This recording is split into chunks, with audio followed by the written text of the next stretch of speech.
అసలు భూముల రీసర్వేకి మూలం ఎక్కడి నుంచి వచ్చిందో తెలుసా? 2019 కన్నా ముందు నా 3648 కిలోమీటర్లు సాగిన నా పాదయాత్రలో మార్గ మధ్యంలో రైతన్నలు పడతా ఉన్న అవస్థలు, ఇబ్బందులు చూసిన తర్వాత భూములకు సంబంధించి ఆ ఆలోచనల నుంచి వీటికి పరిష్కారం చూపాలన్న తపన, తాపత్రయం నుంచి శాశ్వత పరిష్కారం చూపించాలన్న ఆలోచన నుంచి పుట్టుకొచ్చింది దీని మూలం.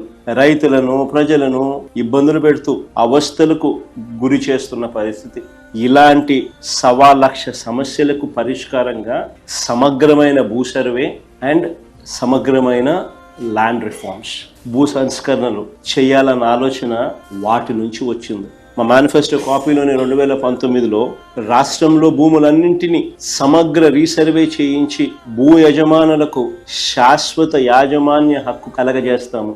అక్కడి నుంచి పుట్టుకొచ్చింది. ఇది ఒక మహాయజ్ఞం అని తెలిసి చెప్పిన మేరకు 2020 డిసెంబర్ 21వ తారీఖున 100 సంవత్సరాల క్రిందట 1923లో బ్రిటిష్ ప్రభుత్వం తర్వాత సమగ్ర భూ సర్వే రికార్డ్స్ అన్ని అప్డేట్ చేయడం, సిస్టమ్స్ లేకి రిఫార్మ్స్ తీసుకొని రావడం మొదలుపెట్టి ఒక గొప్ప అడుగు పడింది. ఆ రోజు సమగ్ర రీసర్వేతో కూడిన ఈ సంస్కరణలు మేము చేసినది నిజంగా ఒక మహాయజ్ఞం లాంటిది.